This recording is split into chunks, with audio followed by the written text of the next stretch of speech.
자, 오늘은 누가복음 1장 30절에서 38절의 말씀을 가지고 평화의 메신저로 오신 예수님이다 라는 제목으로 은혜를 나누기를 원합니다. 여러분, 세상에는요 많은 종류의 출생설화들이 있지만은요, 지난주 말씀드린 것처럼 예수님 같이 1800년 전에 그 출생의 비밀이 모두 예언이 되고 그렇게 약속이 된 사람은요 단 한 사람도 없습니다. 자, 예수님께서는 어떠한 방법으로 이 땅에 하시고 예수님께서 무엇을 위해서 이 땅에 오시고요, 또 세상에 오셔서 무엇을 이루실 것인가에 대해서 이미 구약 성경에 모두가 다 예언이 되었습니다. 자, 그런 면에서 예수님의 탄생은요 아주 특별한 탄생이라고 하는 거예요. 성경은 예수님의 탄생과 관련해서 천사들이 전해준 소식을 요셉과 마리아가 들었을 때 그들이 놀랐다라고 성경이 말씀하고 있는데, 자, 예수님의 탄생의 그 크고 그 놀라운 신비로운 사실들이 그 예수님의 탄생에 담겨져 있기 때문에 요셉과 마리아는요 놀랄 수밖에 없었다고 하는 거예요. 성경은 예수님을 큰 자요 지극히 높은 자로 오셨다고 하는 사실을 오늘 본문 32절에 말씀하고 있는데, 그가 큰 자가 되고 지극히 높으시니 아들이라 일컬어질 것이요 라고 증거를 하고 있어요. 그런데 이와 동일한 내용이 세례 요한의 출생 때에도 선포가 되었었는데요, 누가복음 1장 15절에 보니까 이는 그가 주 앞에 큰 자가 되며 포도주나 독한 술을 마시지 아니하며 모태로부터 성령의 충만함을 받아라는 이 말씀의 증언처럼요, 자, 세례 요한도요 큰 사람으로 이 땅에 오셨지만은요 예수님은요 세례 요한보다 더 큰 자로 이 땅에 태어나셨다고 하는 거예요. 여기 크다는 말은 특별하다, 놀랍다, 화려하다, 거대하다, 빛나다, 능력이 뛰어나다고 하는 그런 의미인데, 그러니까 다른 것들과 특별히 구분이 된다고 하는 그런 의미가 담겨져 있습니다. 그렇습니다. 여러분, 세례 요한은 위대한 사람이었고 모든 예언자보다 아주 큰 사람이었는데, 성경은 여자가 낳은 자 중에 세례 요한보다 큰 자가 없다라고 성경은 말씀하고 있어요. 그런데 세례 요한의 존재 이유에 대해서 성경은요 메시아기를 준비하는 것임을 말씀하고 있다고 하는 거예요. 자, 메시아를 준비한다. 그러면 메시아 대신 예수님은 과연 어떤 분이셨냐고 하는 거예요. 자, 세례 요한보다 위대한 사람으로 태어나실 때부터 지극히 큰 자요 높은 자로 오셨는데, 오늘은 그 요소들이 무엇인지를 우리가 살펴보기를 원합니다. 첫째는요, 예수님은요 하나님으로 오셨습니다. 오늘 본문 이 누가복음을 기록한 누가는요 예수님에 대해서 32절에 그가 큰 자가 되고 지극히 높으시니 아들이라 일컬어질 것이요 라고 선포를 하고 있는데, 이것은 곧 예수님이 하나님이시다는 말씀입니다. 자, 이 사실은 변할 수 없는 진리로 여기 사용된 이 지극히 높으신 분은요 하나님을 의미하는 단어예요. 그래서 35절에도 똑같이 사용하고 있는데, 자, 누가복음 1장 35절 말씀 별지 한번 같이 보겠습니다. 천사가 대답하여 이르되 성령이 내게 임하시고 지극히 높으신 이의 능력이 너를 덮으시리니 이러므로 나실 바 거룩한 이는 하나님의 아들이라 일컬어지리라. 여러분, 제사장 사가랴가 예수님에 대해서 예언을 할 때도 똑같은 단어, 이 단어를 사용했어요. 누가복음 1장 76절에 이 아이여 내가 지극히 높으신 이의 선지자라 일컬음을 받고 주 앞에 앞서가서 그 길을 준비하여라고 말씀을 하고 있어요. 자, 사가랴가 성령의 감동을 받아서 성령으로 충만한 가운데 예수님을 지극히 높으신 이로 고백하면서 하나님과 동일한 분이라고 하는 사실을 선포했다고 하는 사실입니다. 자, 예수님이 하나님이시라고 하는 이 진리에 대한 증언은요, 여기서 멈추지 않아요. 우리가 지금 계속 보고 있는 이 누가복음에서 예수님을 지극히 높으신 이 아들이라고 말씀하고 있어요. 자, 누가복음 6장 35절 나와 있죠. 같이 봅니다. 오직 너희는 원수를 사랑하고 선대하며 아무것도 바라지 말고 꾸어주라. 그리하면 너희 상이 클 것이요 또 지극히 높으신 이의 아들이 되리니 그는 은혜를 모르는 자와 악한 자에게도 인자하시느니라. 자, 하나님은 어떤 분입니까? 지극히 높으신 분이에요. 자, 사도행전 7장에 스데반의 그 설교 가운데서도 하나님을 지극히 높으신 분이다라고 스데반이 고백을 했는데요. 모든 것을 창조하시고 모든 것의 주권을 소유하신 바로 전능자이신 하나님을 표현을 하고 있습니다. 그러므로 이 표현은요, 우주의 하나님보다 더 높은 존재가 없다고 하는 그런 의미입니다. 여러분, 구약 창세기 14장에 천지의 주제이시요 지극히 높으신 하나님의 말씀이 하나님이라는 말씀이 나오는데 이 말씀은 뭡니까? 높은 것보다 더 높으신 분이 바로 하나님이시다고 하는 그런 말씀이에요. 그래서 성경은 하나님을 창조자, 전능자, 주권자, 스스로 존재하시는 자로 고백을 하고 있어요. 그런데 지금 이렇게 말씀하는 이 사실이 중요한 이유가 있는데요. 자, 천사가 마리아에게 메시지를 전해줄 때 32절에 그가 큰 자가 되고 지극히 높으신 이의 아들이라 일컬어질 것이요 라고 전했고, 그리고 아까 35절 봤잖아요. 마지막 부분에 태어날 분이 하나님의 아들이라고 말씀한 것은요, 바로 예수님이 곧 하나님이라고 하는 그런 말씀이에요. 그러므로 예수님께서 크고 높으신 하나님의 아들, 즉 전능자 하나님의 아들이라고 하는 의미는요, 바로 예수님의 성품, 예수님의 그 본질, 예수님의 그 본성이 하나님과 동일하다고 하는 그런 말씀. 여러분, 그런 말씀이라고 하는 사실을 여러분들이 믿으시기 바랍니다. 여러분, 이것보다 크고 이것보다 놀라운 비밀이 어디에 있겠어요? 여러분, 성경은요, 예수님을 하나님을 닮은 본체의 형상이시다라고 말하고 있잖아요. 자, 히브리서 1장 3절을 같이 보겠습니다. 1장 3절. 이는 하나님의 영광의 강치시요 그 본체의 형상이시라. 그의 능력의 말씀으로 만물을 붙드시며 죄를 정결하게 하는 일을 하시고 높은 곳에 계신 지극히 크신 이의 우편에 앉으셨느니라. 자, 이 말씀은 예수님이 하나님 아버지의 그 성품과 그 본질을 그대로 닮으셨다고 하는 그런 말씀입니다. 여러분, 요한복음 5장에 보면요, 예수님에 대해서 많은 사실을 가르쳐주고 있는데 예수님께서 안식일에 사람을 고쳐주셨잖아요. 그러자 유대인들이 예수님을 안식일을 위반한 자로 예수님을 고발하게 됩니다. 그때 주님께서 그들을 향해서 아주 듣기 민망한 말로, 그들이 듣기 민망한 말로 예수님이 대답하신 말씀이 있어요. 뭐라고 말하냐? 내 아버지께서 이제까지 일하시니 나도 일한다라고 그들에게 말씀하셨어요. 그러자 유대인들이 어떻게 합니까? 예수님을 안식일만 범할 뿐 아니라 예수가 하나님과 동등된 말을 한다고 신성 모독죄를 추가해서 고발을 하게 되는 거예요. 왜 그러냐?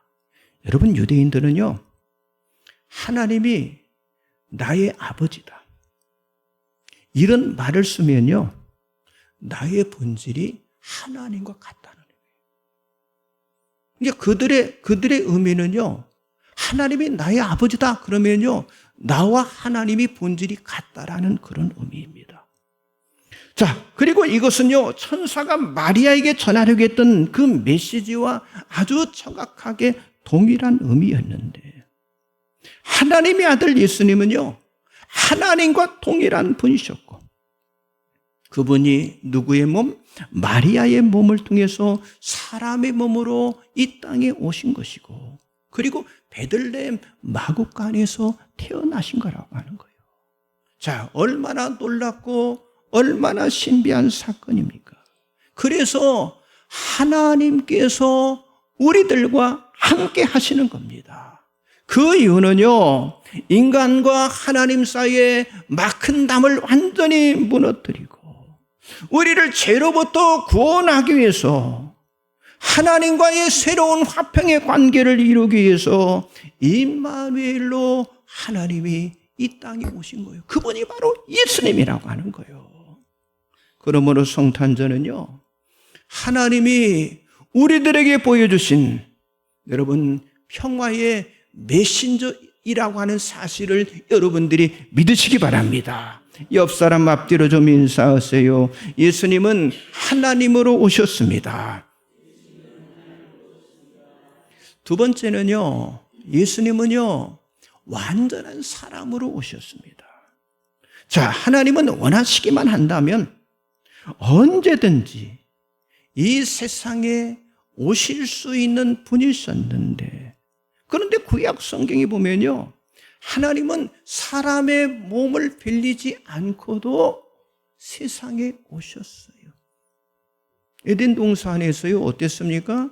아담과 함께 거닐었다 이렇게 말씀하고 있어요. 여러분, 시내 산에서는요, 하나님께서 모세에게 나타나셨어요. 그러니까 구약 성경에서는요, 하나님께서 사람에게 나타나는 경우가 얼마든지 있습니다. 그런데 한 가지 공통점은요, 한 번도 사람의 몸을 통해서 하나님께서 나타나신 경우가 없다는 것인데, 왜 그랬습니까? 그럴 필요가 없으셨기 때문에 그렇게 나타나지 않으신 거예요.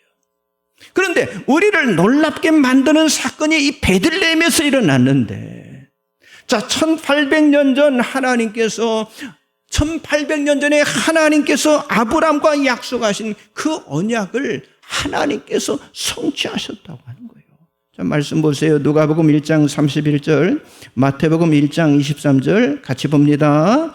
보라, 내가 잉태하여 아들을 낳으리니 그가 큰 자가 되고 지극히 높으신 이의 아들이라 일컬어질 것이요, 주 하나님께서 그 조상 다윗의 왕위를 그에게 주시리니 보라, 처녀가 잉태하여 아들을 낳을 것이요, 그의 이름은 임마누엘이라 하리라 하셨으니 이를 번역한즉 하나님이 우리와 함께 계시다 함이라.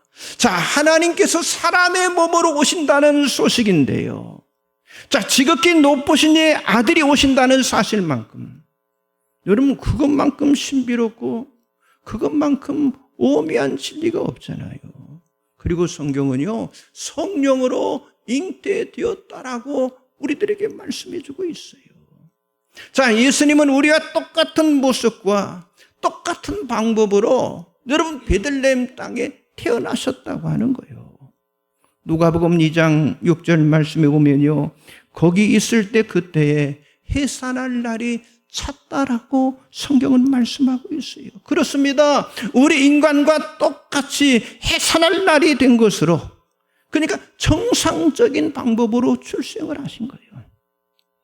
물론 하나님의 성령께서 역사하심으로 잉태되었다고 하지만은요, 마리아라고 하는 여인의 몸을 통해서 우리와 똑같은 방법으로 태어나셨다고 하는 사실을 말씀하고 있는데, 즉 인간의 모습으로 오신, 그러니까 예수님의 인성을 성경은 강조를 하고 있다고 하는 거예요.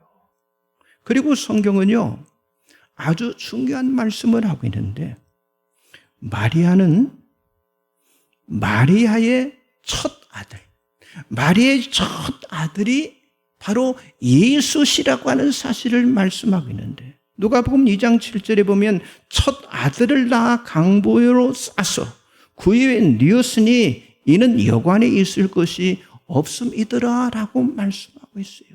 자, 이 말씀을 통해서 우리가 생각하는 것은요, 마리아는 예수님 외에도 여러 명의 자녀를 두었다고 하는 사실을 말씀하고 있는데, 그러니까 그렇다면 예수님과 그의 동생들 모두 동일한 방법으로 출생했다고 하는 그런 의미이고요. 그리고 성경은 여러 곳에서 바로 예수님의 형제들이 있었다고 하는 사실을 말씀하고 있습니다. 그러므로 예수님은요, 그의 형제와 자매와 동일한 방법으로 이 세상에 태어나셨다고 하는 거예요. 그래서 갈라디아에서는 이렇게 증언하고 있는데, 때가 참에 하나님께서 그 아들을 보내사 여자에게서 나게 하시고 율법 아래서 나게 하셨다라고 말씀하고 있어요. 그러니까 예수님이 우리 인간과 똑같은 방법으로 세상에 오셨다고 하는 사실을 말씀하고 있다고 하는 거예요. 여자의 몸을 통해서 이 땅에 오셨고요, 출생에 대한 이 세상의 법칙에 아주 동일하게 순종하면서 이 땅에 태어나셨다고 하는 거예요. 그런데 중요한 게 뭡니까? 여러분, 죽은 자를, 아니 죽어야 할 자를 살리기 위해서 오신 분이시라면 반드시 사람의 몸으로 오셔야 한다고 하는 거예요. 그래서 사도 바울은요, 사람이신 그리스도 예수라 하심으로 예수 그리스도의 인성을 강조를 하고 있는 거예요. 자, 디모데전서 2장 5절 나와 있죠. 같이 보겠습니다. 하나님은 한 분이시요 또 하나님과 사람 사이에 중보자도 한 분이시니 그 사람이신 그리스도 예수라. 여러분, 예수는 바로 사람이신 그리스도 예수라, 이렇게 말씀하고 있어요. 그러므로 예수님은 하나님인 동시에 사람이셨고, 그리고 죄가 없는 분이심을 말씀하고 있다고 하는 거예요. 여러분, 이 세상에 수많은 사람들이 태어났습니다. 하지만 거룩한 사람은요, 오직 예수 한 분, 그분 외에는 없다고 하는 사실이죠. 성령의 능력을 통해서 마리아 한 사람만이 거룩한 예수를 낳았다고 하는 사실을 여러분들이 믿으시기 바랍니다. 여러분, 성경에 보면요, 세례 요한이 성령으로 충만했다라고 성경은 증거를 하고 있어요. 자, 누가복음 1장 14절 16절 같이 보겠습니다. 너는 기뻐하고 즐거워할 것이요 많은 사람들로 그의 태어남을 기뻐하리니 이는 그가 주 앞에 큰 자가 되며 포도주나 독한 술을 마시지 아니하며 모태로부터 성령의 충만함을 받아 이스라엘 자손을 주곧 그들의 하나님께로 많이 돌아오게 하겠음이라. 아멘.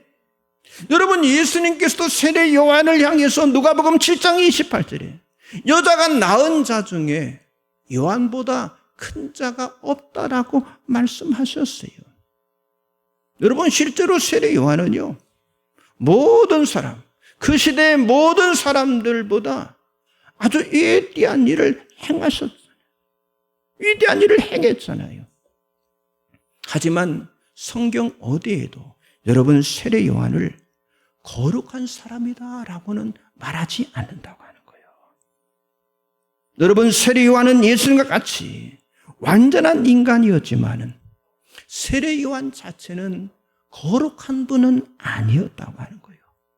베들레헴에 오신 예수만이 바로 흠없고 점없는 어린 양이셨고요, 그리고 창세전에 미리 알리신 바 되신 분이시고, 이 말세에 우리를 위해서 나타내신 바 된 그 예수, 인간의 몸으로 오신 예수, 그 예수라고 하는 사실을 여러분들이 믿으시기 바랍니다. 자, 또 인사하세요. 예수님은 완전한 사람으로 오셨습니다. 그렇습니다. 완전한 인간의 모습으로 오셨다고 하는 거예요. 마지막 세 번째는요, 예수님은 우리의 구세주로 오셨습니다. 자, 베들레헴에 오신 예수님은 하나님인가 동시에 그리고 거룩한 사람이었고요. 그리고 우리를 구원하기 위해서 오신 바로 구세주였다고 하는 거예요. 자, 누가복음 1장 31절, 마태복음 1장 21절 같이 보겠습니다. 보라, 내가 잉태하여 아들을 낳으리니 그 이름을 예수라 하라. 아들을 낳으리니 이름을 예수라 하나 이는 그가 자기 백성을 그들의 죄에서 구원할 자이심이라 하니라. 아멘. 구세주로 오셨다고 하는 거죠. 누가복음 2장 11절 말씀에 보면요, 천사가 목동들에게 오늘날 다윗의 동네에 너희를 위하여 구주가 나셨으니 곧 그리스도 주시니라 라고 하는 소식을 알려주게 됩니다. 여러분, 예루살렘에 있는 그 시므온도 아기 예수를 보고요, 내 눈이 주의 구원을 보았다라고 그 시므온이 구세주를 막 찬양을 하고 있어요. 여러분, 성경에 보면 또 성전을 떠나지 않고 주야로 금식하면서 기도했던 여선지자가 있어요. 안다라고 하는 여선지자인데 그 여선지자가 구원자가 나타났다는 사실을 모든 사람들에게 선포를 했습니다. 여러분, 사도 바울은 바로 예수 그리스도께서 죄인을 구원하시기 위해서 이 세상에 오셨다라고 증거를 했어요. 자, 디모데전서 1장 15절 나와 있죠. 같이 봅니다.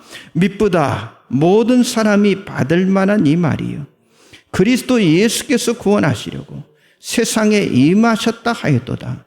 죄인 중에 내가 괴순이라. 자, 예수님은 스스로 말씀하셨잖아요. 나는 잃어버린 자를 찾아 구원하기 위해서 오셨다라고 말씀을 하셨어요. 여러분, 히브리서 10장에 보면 황소와 염소의 피로 사람의 죄를 씻지 못한다라고 말씀하시면서, 그래서 하나님께서 예수님을 사람의 모양으로 보내셨다라고 말씀을 하고 있어요. 그 이유가 무엇일까요? 우리 인간의 죄 문제를 해결하기 위해서입니다. 우리를 거룩한 하나님의 성도로 세우기 위해서라고 하는 거죠. 우리의 대적 사탄을 이기기 위해서라고 하는 거죠. 우리를 성령으로 완전하게 세우기 위해서라고 하는 거죠. 우리를 흠없고 거룩한 하나님의 자녀로 세우기 위해서라고 하는 거예요. 결국 우리 모두를 그리스도 안에서 완전한 하나님의 자녀로 세우기 위해서인 줄 믿습니다. 여러분, 한 사람 예수가 십자가에 죽으심으로 우리 모두가 다 영원히 죄의 짐으로부터 벗어날 수 있는 길을 열어주신 거예요. 바로 이것이 바로 우리의 구세주 예수 그리스도의 사역이고요. 그리고 우리들의 죄값을 치르기 위해서 예수님께서 그 베들레헴에 태어나서 바로 희생제물, 화목제물이 된 줄 믿습니다. 여러분, 이런 이유 때문에 예수님께서 이 세상에 오셨다라고 성경은 말씀하고 있어요. 여러분, 예수님은 평화의 메신저로 죽기 위해서 이 세상에, 그리고 사람의 몸으로 이 땅에 오셨습니다. 사람들의 죄를 구원할 수 있는 유일한 방법은요, 어때요? 죄의 대가를 대신 지불하는 것이잖아요. 그런데 성경은 죄의 싹은 사망이라고 말하지만 그리스도 예수 우리 주 안에 있는 것은 영생이다라고 분명히 말씀하고 있다고 하는 거예요. 그렇습니다. 예수님이 평화의 메신저로 이 땅에 죽기 위해서 오신 그 날이 바로 성탄절인 줄 믿습니다. 그래서 성탄절은요, 온 세상에 참된 평화를 가져다 준다고 말씀하고 있는 거예요. 사랑하는 성도 여러분, 여러분들이 이 세상에 진정한 평화를 전달하는 그런 전달자로, 메신저로 이제는 여러분들이 쓰임을 받으시기 바랍니다. 특별히 성탄을 기다리는 이 대림절 기간에 여러분의 이웃들에게 예수의 복음과 예수의 사랑을 나눔으로 하나님께 영광을 돌리는 삶을 살아가시기를 주님의 이름으로 간절히 축복합니다. 기도하겠습니다. 전능하신 하나님, 참으로 감사합니다. 예수님이